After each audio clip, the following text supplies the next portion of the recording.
Pelajaran 26.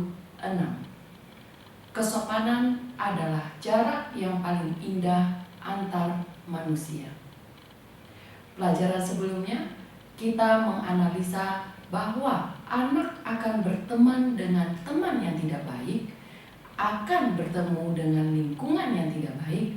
Sumbernya ada pada ketidakpahaman dia akan standar dari benar atau salah dan baik atau jahat.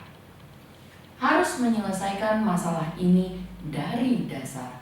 Harus menanamkan dasar perilaku moralitasnya dengan baik sejak kecil.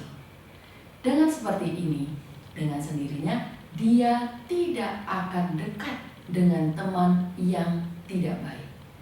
Dia sendiri yang merasa ingin menjauhi lingkungan kekacauan. Ada seorang anak guru yang baru berusia 1-2 tahun. Setiap kali dia melewati tempat-tempat berhawa nafsu, tempat-tempat video game, maka dia berkata kepada putranya, tempat seperti ini akan mempengaruhi orang, akan membuat orang belajar menjadi jahat. Sehingga tempat yang seperti ini tidak boleh didatangi. Karena sejak kecil sudah diajarkan demikian, setelah anak tumbuh dewasa, dia tidak akan melihat ke tempat yang seperti ini saat melewatinya.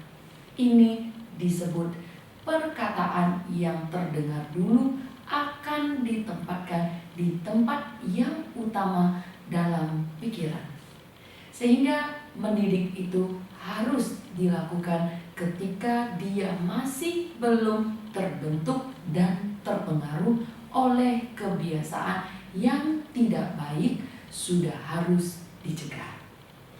Ketika dia telah terkontaminasi kebiasaan yang tidak baik, maka akan sangat sulit diperbaiki kembali. Sehingga semakin tinggi kepekaan didikan orang tua, maka akan semakin menguasai keahlian pencegahan. Di Shenzhen, ada beberapa anak yang berusia 6-7 tahun bersama-sama belajar buku pedoman hidup. Suatu malam, guru menanyakan kepada mereka, apa itu berhati baik, berhati jahat, kebaikan, dan kejahatan? Anak 6 tahun ini memberikan jawaban. Guru Chai membacakan untuk teman-teman dengar. Anak yang mempelajari buku pedoman hidup selama 1-2 tahun, bagaimana kemampuan pertimbangan dan niat hati mereka? Terlebih dulu menceritakan kebaikan hati. Murid yang pertama mengatakan, sebuah barang yang kita sendiri menginginkan, tetapi orang lain juga menginginkannya, maka diberikan kepada orang lain. Ini merupakan sebuah sikap menduluankan. Disebut kebaikan hati. Murid yang kedua mengatakan, berbakti pada orang tua, fokus dalam belajar, hormat kepada orang lain disebut dengan kebaikan hati. Dikatakan dengan sangat baik. Berbakti dan hormat merupakan dasar besar perilaku moralitas seseorang. Guru Chai memberikan anak-anak pelajaran. Pemberian pelajaran pertama, maka beliau menggambarkan sebuah gambar. Di dalam air muncul sebuah sudut yang kecil. Guru Chai bertanya pada mereka, anak-anak, ini apa? Kemudian Guru Chai mengatakan, ini sebuah sudut es gunung. Seberapa banyak yang ditempati sebuah sudut gunung es pada gunung es? 5%? 95% gunung emas ada di bawah laut, tidak terbuka. Potensi manusia sama seperti gunung es. Sebagian besar telah terkubur. Maka bagaimana membuka yang 95% ini? Hari ini guru menghadiahkan 2 buah kunci untuk membukakannya. Kedua kunci yang mana? Kunci yang pertama adalah berbakti. Kunci yang kedua adalah sopan santun. Sopan santun dasar sesungguhnya adalah rasa hormat. Maka guru saya memberitahukan mereka, pada zaman dulu Raja Shun adalah karena berbaktinya, sehingga kebijakannya sangat tinggi. Bukan hanya kebijaksanaannya yang sangat tinggi, juga karena kebijaksanaannya dan perilaku moralitasnya menenangkan rasa cinta dan dihormati serta diikuti oleh seluruh rakyatnya, sehingga potensinya dapat berkembang dengan sangat baik. Guru saya juga berkata kepada anak-anak, karena guru sangat ada kesopanan sehingga mengenal Pamandu, maka telah mempelajari begitu banyak kebijaksanaan dan pengalaman Pamandu agar kemampuan sendiri dapat terbuka. Setelah pelajaran itu selesai, ketika anak-anak melihat guru dan orang tua yang lain akan menyapa dan membukukan badan dengan hormat. Teman-teman, dalam mengajarkan orang lain untuk melakukan kebaikan, jangan memiliki permintaan yang terlalu tinggi.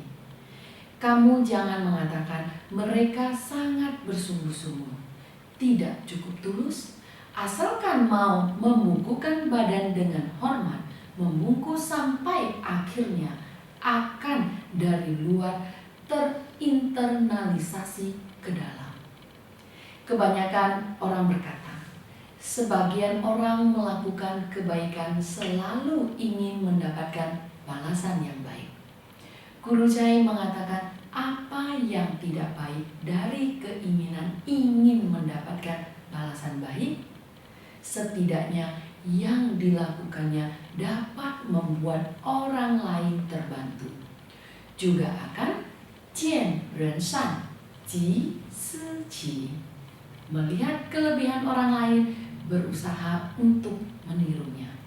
Dan ketika dia terus melakukan kebaikan, kemudian melihat begitu banyak orang yang menyedihkan, secara perlahan kebaikan yang dulunya ada itu akan keluar dengan sendirinya. Seandainya kita hanya berdiri di samping dan berkata, dia melakukan kebaikan hanya untuk mencapai tujuan tertentu, orang seperti itu juga sama. Kita hanya sedang melihat orang lain. Kita berhenti di tempat semula dan tidak bergerak.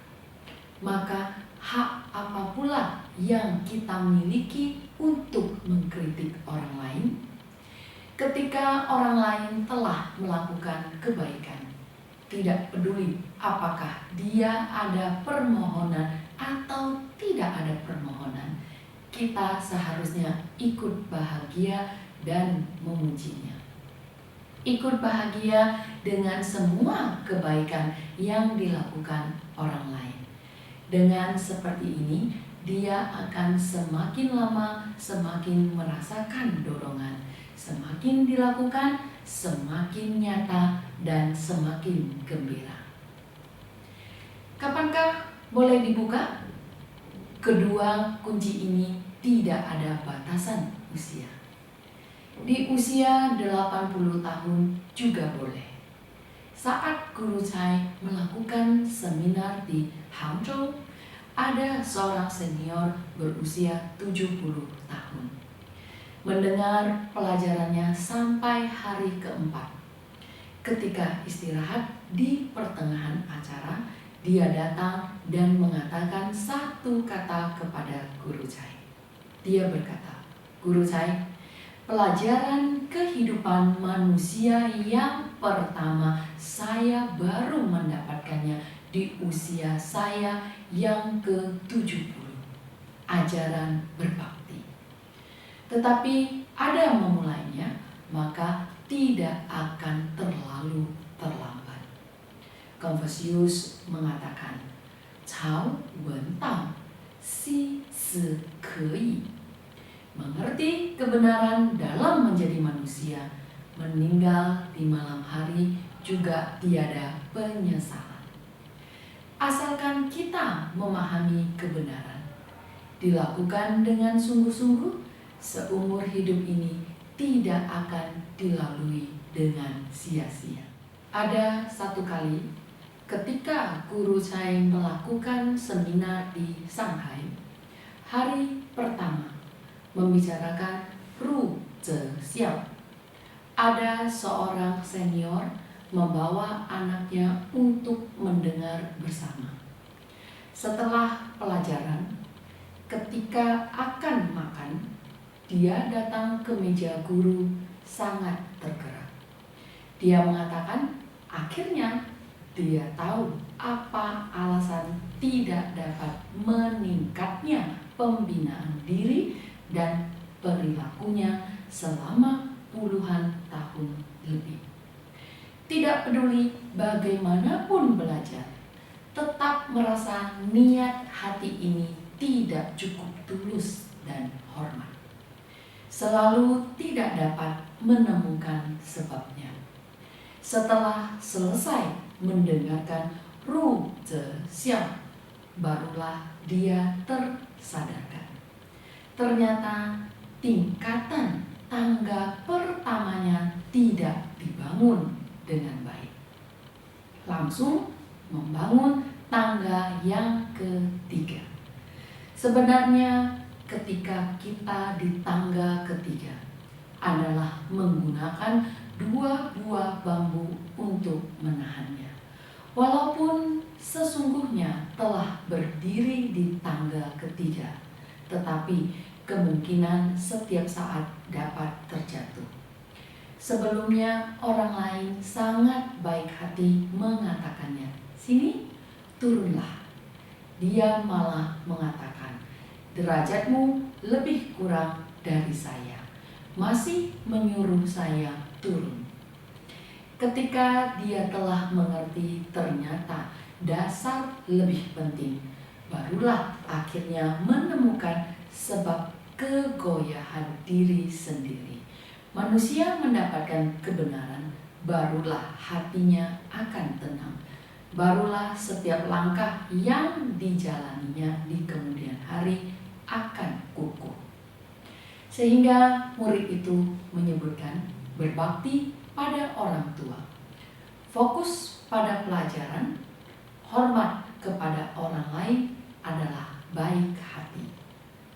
Ini telah menumbuhkan dasar perilaku moralitas, berbakti dan hormat.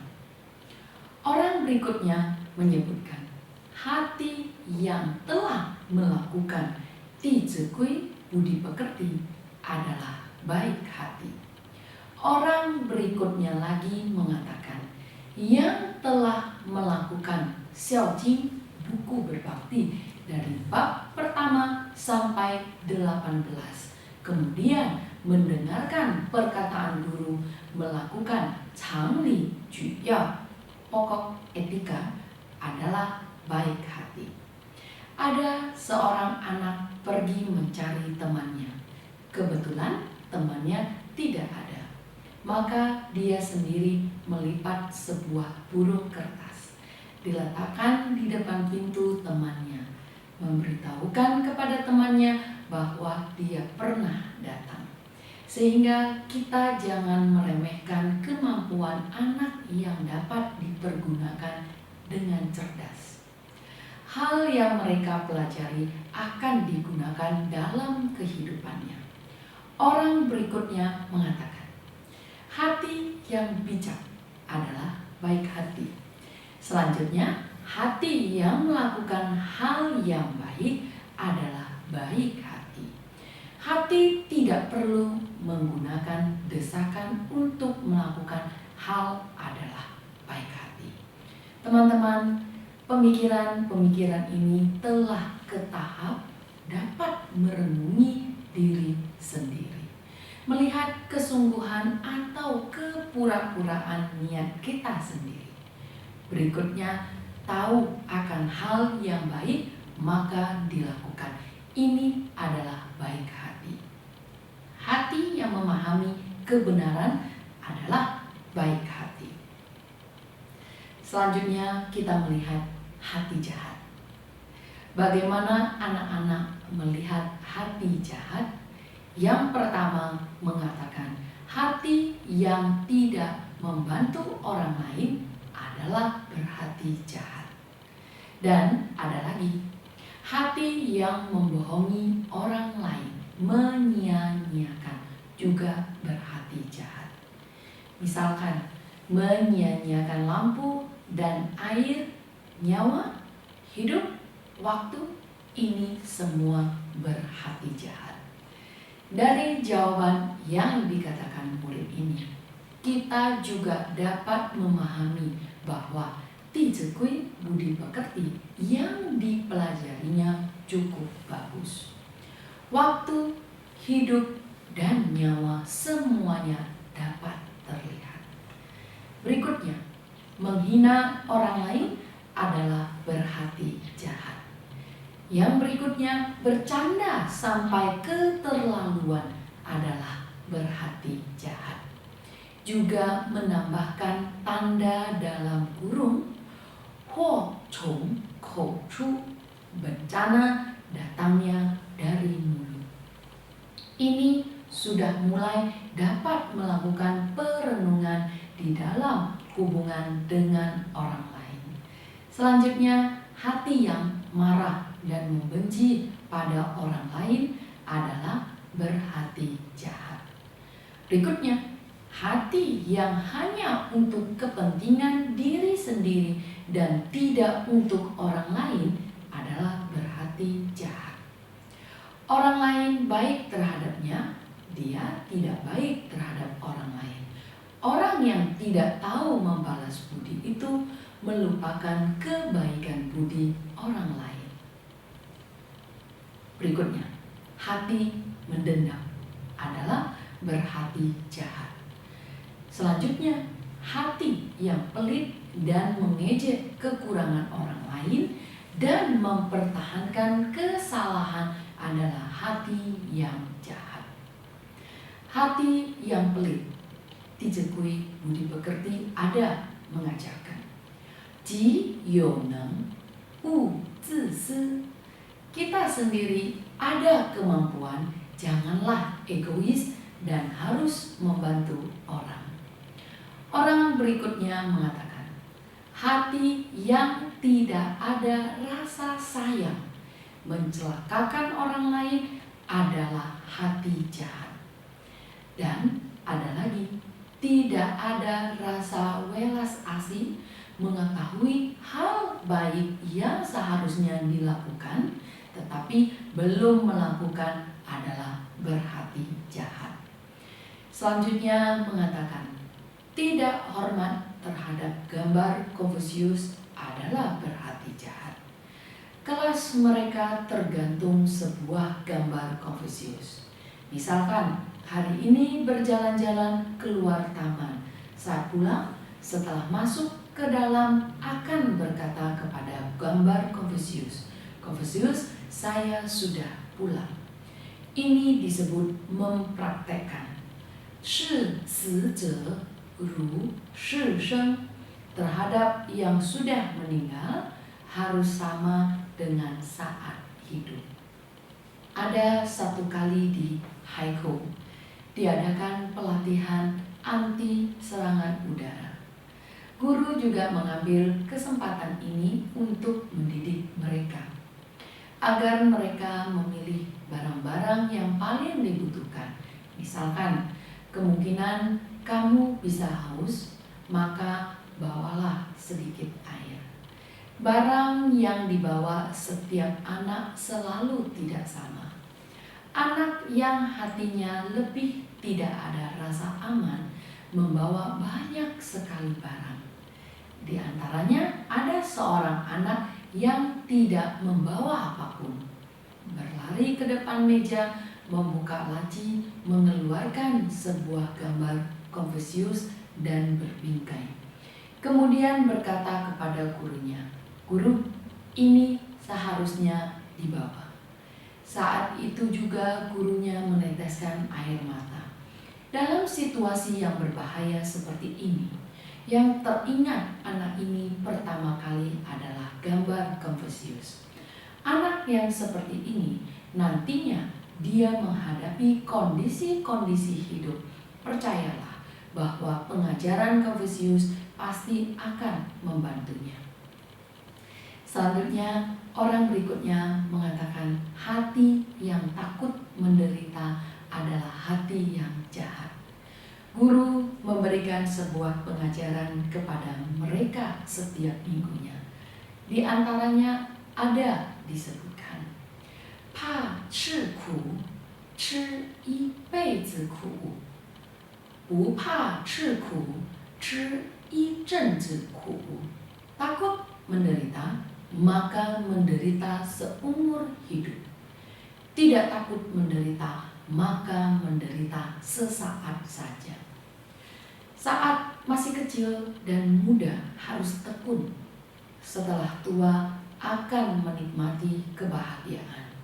Yang berikutnya mengatakan melakukan kebaikan di luar, di dalam hati melakukan hal jahat adalah berhati jahat. Mereka mengetahui perkataan dan perilaku harus sama. Yang berikutnya mengatakan hati yang tidak berbakti pada orang tua adalah berhati jahat.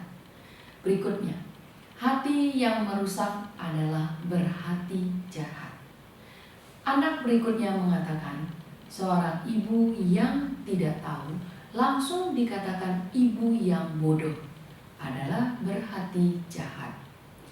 Yang berikutnya mengatakan, tidak melakukan tizukui, budi pekerti, adalah berhati jahat. Anak berikutnya mengatakan, sesungguhnya dapat dilakukan, namun hanya dipikirkan tetapi tidak dilaksanakan, adalah berhati jahat. Berikutnya mengatakan, hal yang kita sendiri tidak ingin merasakan tetapi dipaksakan kepada orang lain adalah berhati jahat. Dari perkataan ini kita dapat melihat dasar pendidikan tata negara anak ini cukup baik. Anak-anak ini sudah dapat membawa Deyi Kepen, buku pelajaran pendidikan moralitas, untuk memberikan pelajaran secara bergiliran. Jangan meremehkan kesadaran anak-anak. Sebenarnya membaca prosa klasik tidak begitu sulit seperti yang kita bayangkan. Dan masih ada seorang anak. Suatu hari ibunya berkata kepadanya, 学如逆水行舟，不进则退. Belajar bagaikan mendayung melawan arus. Bila tidak maju, maka akan mundur. Setelah dia berpikir dan berpikir, dia berkata, Ibu, saya sudah mengerti. Belajar bagaikan bersepeda menaiki lereng. Tidak maju, maka akan mundur. Dia memahami kebenaran-kebenaran ini di dalam kehidupannya. Anak berikutnya mengatakan, bersuara keras dan berteriak, mengganggu orang lain adalah berhati jahat. Yang terakhir mengatakan, telah melakukan tetapi masih menutupinya adalah berhati jahat. Dari jawaban-jawaban anak-anak, kita juga dapat memahami di dalam hati mereka ada sebuah penggaris benar atau salah, dan baik atau jahat. Menunggu mereka melatih selama 3-5 tahun, percayalah, dasarnya akan dapat ditanamkan dengan kuat. Kita sebagai orang tua barulah dapat benar-benar tidak memiliki kekhawatiran, sehingga manusia harus dapat memperhitungkan timbal balik dari investasi hidup. 邪僻是觉勿问. Terhadap hal-hal yang menyesatkan, janganlah melibatkan diri. Ini mengarah pada hal yang menyesatkan dan hina. Maka janganlah dipertanyakan. Dengan seperti ini akan dapat mempengaruhi hati sendiri, sehingga yang didekati anak-anak, lingkungan, bahkan televisi, kita harus sangat berhati-hati. Orang tua adalah kedua guru yang sangat penting sebelum anak tumbuh dewasa. Bagaikan kedua dewa yang dihormati, harus menjaga anak-anak dengan baik. Jangan membuat anak mudah terpengaruh. Setelah terpengaruh, barulah ingin meluruskannya kembali, maka akan menghabiskan lebih banyak waktu dan tenaga. Sehingga sejak awal harus berhati-hati dan mencegah sebelum terjadi. Ini sangat penting. Sekarang ini bukan hanya orang dewasa yang mengikuti tren. Apakah anak Anda mengikuti tren? Film apa yang paling terkenal sekarang ini? Apakah ada banyak sekali film yang menyeramkan? Setelah anak melihatnya tengah malam setelah pulang akan terkejut dan terbangun. Jika manusia telah puas makan dan mengerjakan banyak sekali hal dalam hidup yang tidak ada gunanya, serta menyiksa diri sendiri, ini disebut menghamburkan uang untuk mencari penderitaan. Sehingga sampai kesukaan anak, kita juga harus membimbingnya dengan tepat, bahkan menjadi pemimpin. Ketika semua hiburan untuk anak kamu sangatlah sehat dan bermanfaat, akan sangat dapat membantu jasmani dan rohaninya. Lambat laun, dengan sendirinya anak akan menerimanya dengan sangat senang. Misalkan, pergi mendaki gunung dan berkemah, memberikan pengalaman-pengalaman hidup untuknya, memberikan dia latihan-latihan, ini semuanya sangat baik. Melalui hiburan-hiburan yang baik ini, rasa sayang anak terhadap alam, pelatihan anak terhadap tekad, semuanya dapat sedikit demi sedikit diakumulasikan dan ditingkatkan. Sehingga kita tetap harus membawa anak ke arah jalan yang benar. Selanjutnya kita baca kalimat berikutnya. 将入门，问孰存？将上堂，生必良。人问谁？对以明。吾与我，不分明。用人物，须明久。倘不问，即为偷。见人物，即时还。后有急，戒不能。将入门，问孰存? Saat akan masuk kamar orang lain, tanya penghuninya dengan ramah. Kita akan memasuki kamar orang lain. Terlebih dulu harus mengetuk pintu. Apabila kamu dengan sangat sembrono membuka pintu dan masuk, akan sangat tidak hormat terhadap orang lain.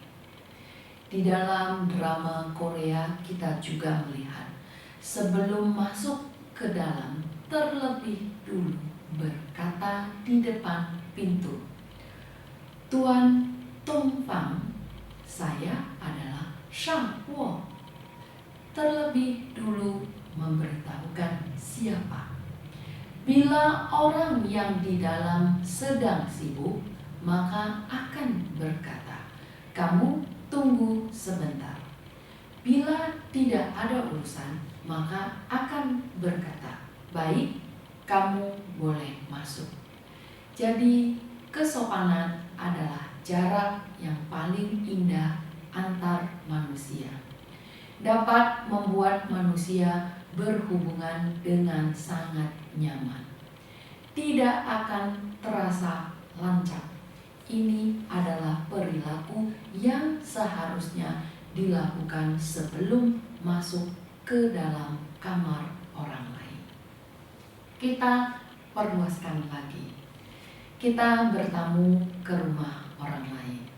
Harus wen shu chun, menanyakan ada orang atau tidak di dalam. Boleh menanyakan dulu siapa saja yang tinggal bersamanya di dalam keluarganya. Kemungkinan ada ayah, ibu, dan juga kakak.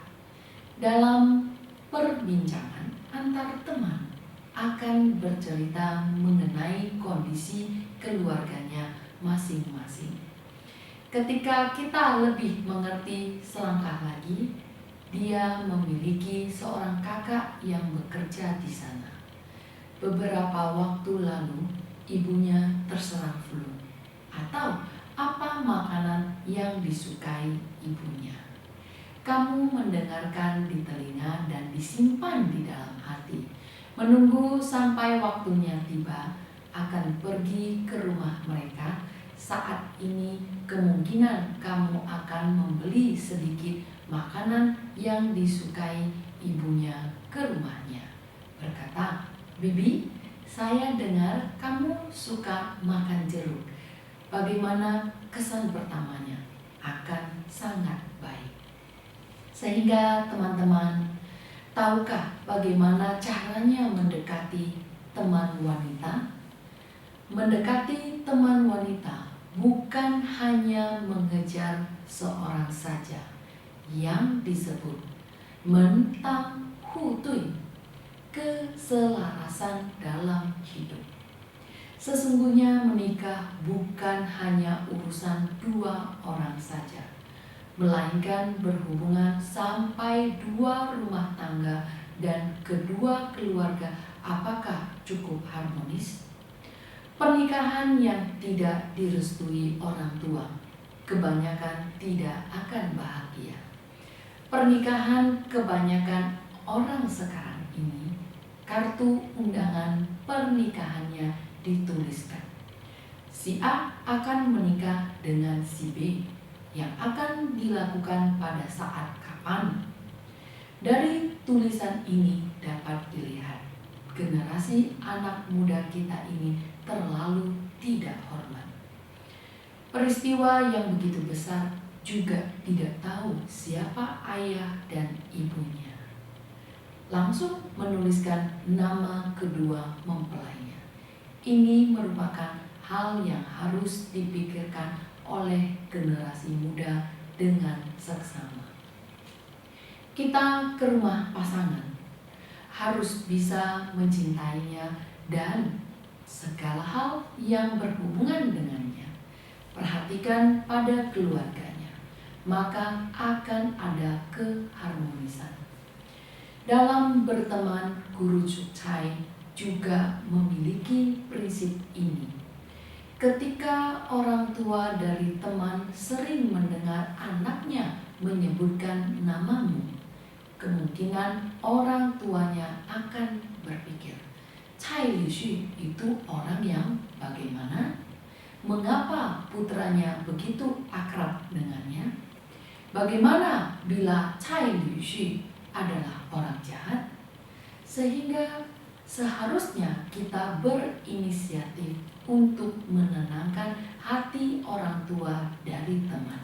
Ini sangat penting. Sejak kapan guru Cai memiliki perilaku ini?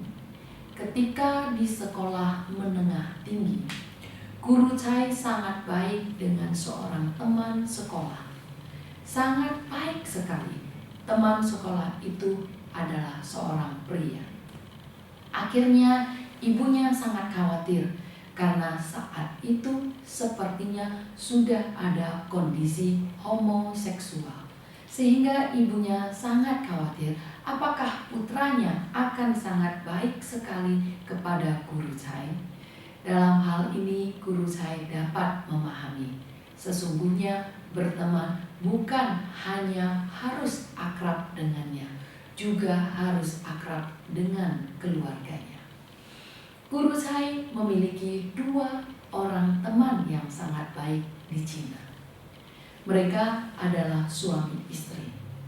Ada sekali guru Cai akan pergi ke rumah mereka. Mereka saling mengajak untuk pergi membebaskan binatang tangkapan. Anak muda zaman sekarang selalu berteman dengan anak sebayanya. Sangat jarang dekat dengan orang tua teman mereka. Maka guru Cai merasa seperti ini tidak baik. Sehingga guru Cai memiliki sebuah ide. Membeli sekotak apel. Dengan seperti ini maka temannya tidak mungkin tidak membiarkan guru Cai ke atas rumah mereka. Apakah pemikiran guru Cai picik? Kita harus melihat niat hati. Niat hati ini adalah baik, maka bagus. Setibanya di rumah mereka, 3 buah sepeda sudah diletakkan di depan pintu untuk bersiap-siap berangkat. Guru Cai berkata, begitu susahnya dapat datang ke rumahmu. Bagaimana bisa tidak naik ke atas? Harus menyapa ayah dan ibumu. Kemudian naik ke atas bersama kedua suami istri ini. Naik ke atas melihat ayah dan ibunya juga merasa sangat dekat, sangat akrab. Berbincang kira-kira 3-5 menit, maka orang tua itu berkata, kalian ada urusan segera lakukan, jangan ditunda, segera pergi. Sebenarnya orang tua sangatlah sungkan, selalu memikirkan kepentingan orang lain. Malam itu teman guru Cai menelepon kepadanya. Dia berkata, ayah dan ibu saya ingin mengundang kamu makan dan juga khusus menyiapkan makanan vegetarian untukmu. Pada 5 atau 6 tahun yang lalu, guru Cai paham bahwa bervegetarian lebih baik untuk kesehatan tubuh. Sehingga sejak saat itu terus bervegetarian. Sehingga makanan kali itu semuanya vegetarian. Pepatah mengatakan, 见面3分情, sekali bertemu muka timbul 3 kesan. Perkataan ini sangatlah masuk akal. Setelah melewati sekali jamuan, hubungan pun terasa sangat dekat. Kemudian teman guru Cai memperkenalkan dengan berkata, guru Cai sedang melakukan kebudayaan nasional Cina, memiliki penelitian yang lebih mendalam terhadap pendidikan anak. Kebetulan ibunya membantu adik perempuannya menjaga anak. Kakek dan nenek akan lebih memanjakan anak. Mereka berdua sering mengoreksi. Ibunya malah tidak mendengarkan. Mereka berdua juga merasa aneh dan dirugikan. Kemudian setelah selesai makan, ibunya berbincang dengan guru saya mengenai masalah mendidik anak. Di antaranya ada membahas permasalahan mengambil sayur harus diberikan kepada siapa dulu. Tiba-tiba ibunya tersadarkan. Benar. Juga membahas dalam mendidik anak harus menggunakan pujian dan hukuman secara bersamaan. Maka ibunya berkata, benar, benar. Teman guru saya berkata di samping, sejak awal sudah kukatakan kepadamu, kamu tidak mendengarkan. Teman-teman, perlukah ikut campur? Tidak perlu. Saat ini lebih baik diam daripada bersuara. Kamu berkata seperti ini, ibu kamu merasa aneh dan tidak nyaman, sehingga hati manusia jangan terlalu terburu-buru. Yang disebut terkadang diam lebih dapat menggetarkan daripada bersuara. Terkadang kamu diam, sebaliknya membuat ibu kamu merasa kamu sungguh tidak gampangan. Jamuan makan ini terasa sangat menyenangkan.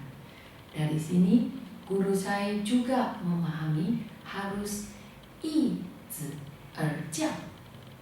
Artinya, misalnya setiap hari anak kamu selalu mengikutimu, ada beberapa kebenaran yang sudah sering didengarnya. Sebaliknya akan terabaikan. Tetapi suatu hari teman kamu yang sangat baik juga mengingatkan dia kebenaran ini. Saat ini dia pasti akan berkata, ternyata bukan hanya ayah saya yang berkata seperti ini.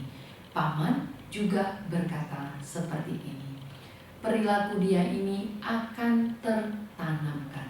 Sehingga kamu harus memiliki sekelompok guru dan teman-teman yang baik ini, maka kamu akan terasa sangat santai dalam mengajari anak. Mereka di Shenzhen juga sering belajar bersama dengan guru-guru. Saling melakukan diskusi. Anak-anak mereka semua juga datang belajar bersama. Suatu hari, ada seorang guru bermarga Li bertanya kepada anak-anak ini. Dia berkata, seandainya kalian ada 100 juta, apa yang ingin kalian lakukan? Ada seorang anak yang mengatakan dia akan melakukan 4 hal. Hal yang pertama, ingin membangun sebuah sekolah. Adalah sekolah yang khusus menyebarluaskan pendidikan kebijakan Cina. Ini adalah keinginan dia yang pertama. Teman-teman, adakah kamu mendengar anak yang mana yang berkeinginan seperti ini? Sehingga bukan karena unggulannya anak ini. Alasan yang paling utama adalah memiliki lingkungan yang baik. Selain orang tua, perilaku senior dan teman sekolah yang dekat dengannya, semuanya adalah seperti ini. Pandangan hidup yang seperti ini dengan sendirinya secara tidak sadar akan terpengaruh dengan hal yang sering didengar dan dilihat. Guru saya memberikan pelajaran di Shenzhen. Kalian jangan melihat mereka masih kecil, duduk di bawah, juga akan mendengar sampai tertawa terbahak-bahak. Juga mengatakan dalam belajar harus bertekad untuk menjadi bijak dan baik. Bila tidak, untuk apa belajar? Impian yang kedua adalah ingin membangun sebuah rumah sakit agar orang yang kesusahan dan kesakitan bisa mendapatkan perawatan yang sangat baik. Impian yang ketiga, ingin membuat sebuah stasiun televisi AI. Karena Guru Chai membawa stasiun televisi yang menayangkan serial Luo Shou Ren Sheng, bergandengan dalam kehidupan, betina untuk diperlihatkan kepada mereka. Dalam program televisi mengisahkan kedua kaki Tuan Ma Wen-chong telah cacat. Dalam hidupnya berkomitmen untuk mengadakan pendidikan dan sekolah. Seseorang yang dalam gerakannya saja tidak leluasa, ternyata akan melakukan pendidikan dan sekolah. Seandainya kamu adalah temannya, bagaimana kamu akan berkata padanya? Seseorang memiliki tekad yang baik, barulah mempraktekkan dan menekuni dengan sungguh-sungguh. Selain dari ketekunannya sendiri, dia harus memiliki orang tua, saudara, dan teman baik yang mendukung di sisinya. Tuan Ma Wen-chong karena memiliki seorang ayah yang sangat baik, tidak berhenti mendorongnya untuk mencapai keinginannya. Akhirnya juga benar-benar terlaksanakan. Tuan Ma Wen-chong menggunakan seumur hidupnya untuk membuktikan perkataan Zhong Yung, Cheng zhe wu zhi zhong shi. Letak keberhasilan dan kegagalan sebuah hal ada pada ketulusan. Di manakah letak keberhasilan dan kegagalan dalam melakukan sesuatu? Dari awal sampai akhir, semua dikelilingi oleh sebuah ketulusan hati. Seandainya hati seseorang tidak tulus, tentunya dalam seumur hidupnya tidak akan ada keberhasilan. Kamu tidak tulus dalam melakukan sesuatu, nantinya pasti akan terpuruk. Teman-teman, perkataan ini adalah kebenaran. Sekarang ini banyak sekali orang yang tidak tulus mengemudi mobil yang besar, tinggal di rumah besar. Itu kemungkinan ditinggalkan oleh ayah dan kakek untuknya. Setelah dia tidak tulus, kebahagiaan dia ini akan mengalami keruntuhan sedikit demi sedikit. Kemudian gaya hidup mewah ini akan langsung diberikan lagi kepada generasi dia berikutnya. Dengan sangat cepat seluruh keluarga akan terpuruk. Sehingga kita harus melihat permasalahan dari sebab dan akibatnya. Harus menggunakan kebijaksanaan. Hanya dengan ketulusan dalam melakukan hal barulah dapat teguh dan bertahan. Yang disebut zhicheng ru shen, sangat tulus bagaikan dewa. Kemudian Tuan Ma Wen-chong karena rasa cintanya terhadap anak-anak ini, calon istrinya datang dengan menaiki kereta api yang sangat jauh untuk membantunya dan menikah dengannya. Juga mendapatkan lebih banyak orang lagi yang mendukung karirnya ini. Sehingga ketulusan hati seseorang dapat menyadarkan ketulusan hati orang banyak. Anak ini karena pernah menonton serial Luo Shou Ren Sheng, bergandengan dalam kehidupan, sehingga sangat ini membuat sebuah stasiun televisi agar program televisi yang baik dapat memberikan ajaran pada manusia, memperbaiki gaya hidup masyarakat. Kita jangan meremehkan daya pertimbangan anak, karena dia juga pernah mendengar yang dikatakan oleh gurunya, Guru Chai. Sekarang ini ada dua jenis orang yang sangat mempunyai kekuatan untuk menolong masyarakat ini. Jenis pertama adalah pemimpin negara.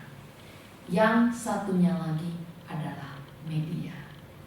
Dalam sekejap saja dapat menghantarkan pengajaran kebijakan ke seluruh dunia.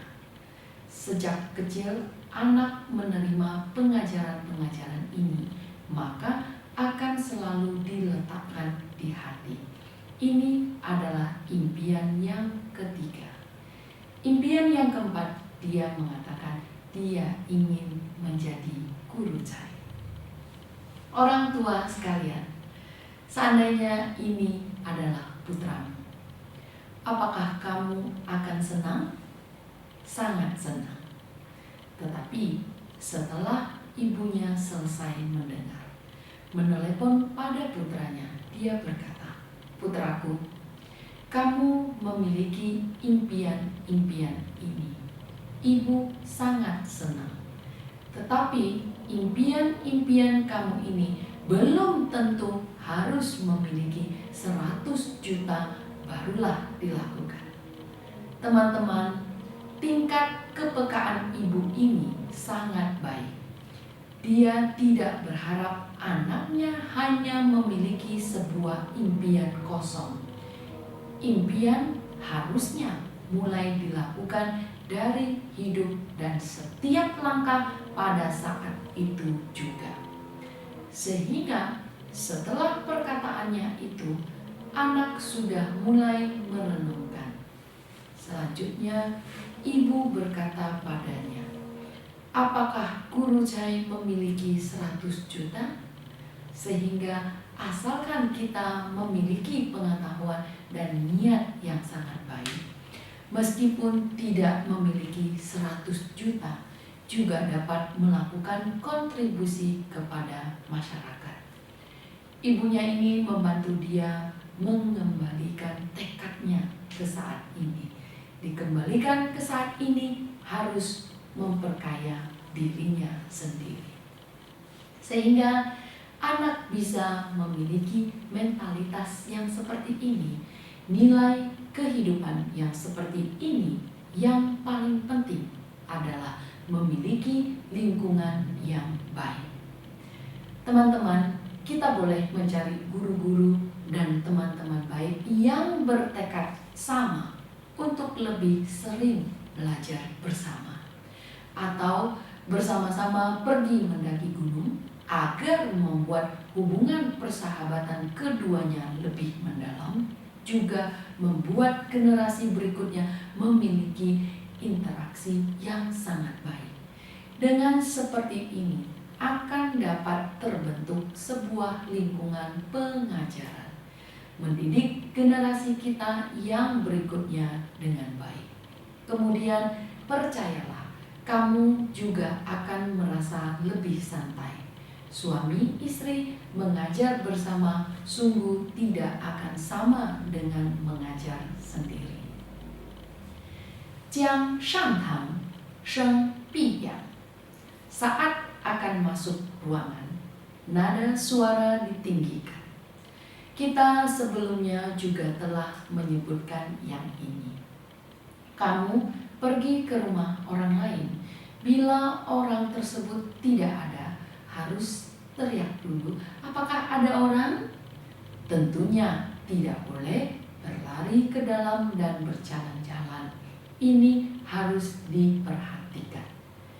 Bila tidak sampai waktunya ada kehilangan barang di rumah orang lain, maka kamu menjelaskan dengan bagaimanapun tidak akan jelas. Sangat merepotkan. Dalam seumur hidup manusia harus sangat memperhatikan nama baik sendiri dan juga kredibilitas. Jangan karena sedikit kecerobohan lalu merasakan dampaknya. Ren wen shui, dui yi ming, wu yu wo, bu Bila seseorang bertanya siapa kita, jawablah dengan menyebutkan nama. Jangan hanya menjawab saya tanpa menjelaskan saya itu siapa. Misalnya menelepon. Setelah diangkat berkata, "Apa kabar? Saya Cai Lixu." Dengan seperti ini, orang lain akan segera tahu kamu yang menelepon. Sekarang ini ada orang yang akan berkata, "Ini saya. Kamu tidak tahukah? Kamu telah melupakan saya?" Kemungkinan orang itu sedang ada urusan. Mencari tahu siapa dirimu akan menjadikan permasalahan untuknya. Perasaannya akan sangat tidak nyaman. Setelah berpikir lama masih tidak terpikirkan. Seperti ini akan sangat tidak sopan. Sehingga ketika kita menelepon harus berkata, "Apa kabar? Saya Cai Lixu. Apakah sekarang ini kamu leluasa untuk berbicara?" Setiap saat memikirkan kepentingan orang lain, maka akan membuat orang lain merasa sangat nyaman. Ini juga harus diajarkan pada anak. Misalkan, anak menekan bel pintu di bawah. Orang di atas bertanya, "Siapa?" "Sayalah." Dengan hanya mengatakan saya, susah dibedakan. Bagaimana orang lain akan tahu saya itu siapa? Bagian-bagian kecil ini harus lebih banyak diingatkan. 用人物须明求，倘不问，即为偷. Menggunakan barang orang lain haruslah dengan meminta izin. Bila tanpa izin, ini sama dengan mencuri. Ketika anak tidak kamu ajari, dia masih belum begitu jelas dengan benar atau salah, dan baik atau buruk. Kemungkinan dia merasa barang ini sangat bagus, sekalian mengambilnya untuk dilihat. Ada sepasang kakak adik. Suatu hari, kakak memarahi adiknya. Setelah marah, adiknya merasa sangat dirugikan dan menangis di sana. Sambil menangis, sambil pergi ke dapur untuk mencari ibunya dan berkata, "Ibu, kakak memarahi saya."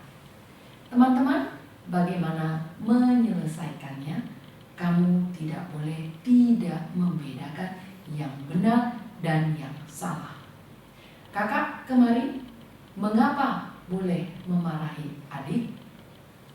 Segala sesuatu harus masuk akal. Benar dan salah harus diperjelas.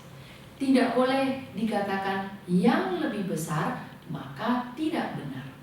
Yang besar harus menduluankan yang kecil. Ibunya ini juga tidak terlalu terburu-buru dalam menyelesaikan permasalahan. Sambil menumis sayur, sambil bertanya padanya, "Mengapa kakak bisa memarahi kamu?" Maka dia berkata, "Karena saya mengambil mainan kakak dan tidak memberitahukannya. Kemudian dia marah dengan saya." Selanjutnya, ibunya berkata, "用人物," meminjam barang orang.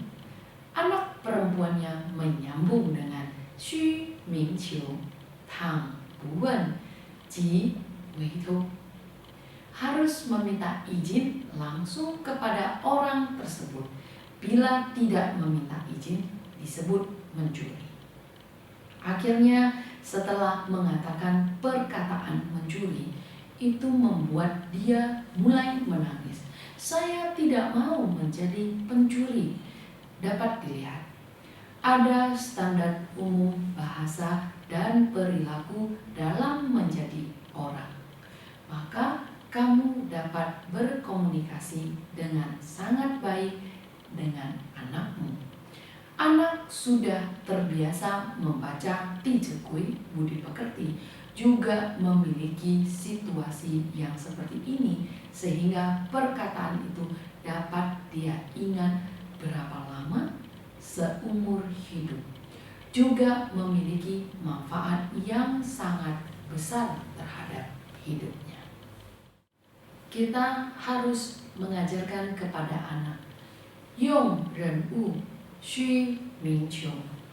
Meminjamkan barang orang harus meminta langsung kepada orang tersebut. Kita sebagai orang dewasa tentunya juga harus dapat melakukannya. Sebuah perusahaan asing di Cina melakukan perekrutan karyawan. Dari sekelompok orang, hanya ada beberapa orang yang masuk ke pengujian ulang.